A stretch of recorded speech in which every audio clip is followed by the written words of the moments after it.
Ngayon, ibahin naman natin ang tanong. Kapag umingay na ang mundo, paano nga ba umuuwi si Risa? At ang sagot, nagsimula sa sulat. Si Frank Barraquel, PMA Cadet, Class of 1986, editor ng The Core, naisipang mag-browse ng Saints Co. Yearbook. Sumulat siya sa 3 girls. Isa na doon, si Risa. 6 pages yung letter.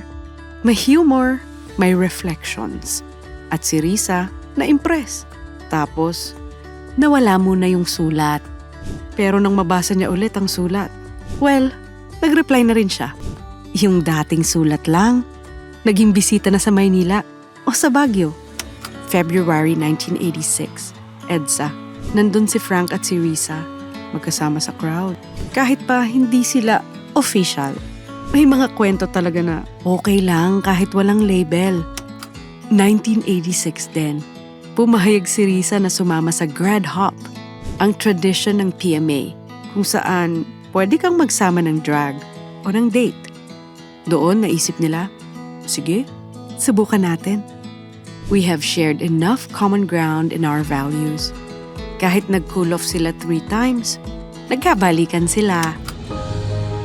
Tapos noong October 1990, nagpakasal. At kalaunan, Frank became a PNP officer.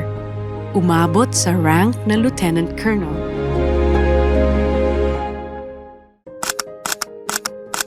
Tapos, dumating na sina Kiko, Isa, Yana, Sinta.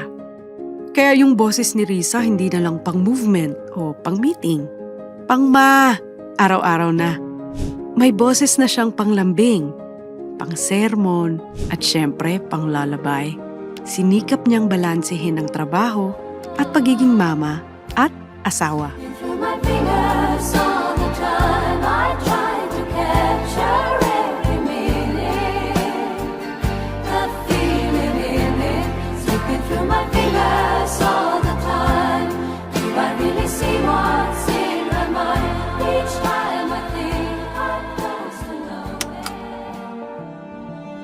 Noong 2005, ito yung pahinang ayaw mong buksan. Pero kailangan. Biglang nawala si Frank. Heart attack triggered by severe asthma attack. Hindi natin hahabaan ng dilim. Pero hindi rin kayang palitan ang bigat. Isa lang ang sigurado. Yung iisang nanay, kailangan ng maging 2 magulang. So I became the sole breadwinner. All the kids were in school. So naranasan ko bayaran yung tuition monthly. So I would always choose the lowest payment scheme. Yeah. Pero kahit ganun, hands-on pa rin siya. Bantay sa ospital kapag may sakit. Uma-attend ng PTA meetings. Officer pa nga minsan. Kasi yung like political tasks ko, pwedeng i-delegate yon. Pero yung parenting, hindi pwede. Ako na lang yung mom. Ako na lang yung parent ng mga anak ko. So, Tama. I would have to do it. And I didn't want to miss the things of my kids. At ito ang advice niya sa mga anak. Follow your bliss. Discover what you love most. And then be excellent at it. Then, if you're excellent at it, yun na yung magiging serbisyo mo rin sa tao. And serving other people, you'll be happy. Hindi siya umiwas sa pag-uwi. Hindi siya umatras sa pagiging nanay.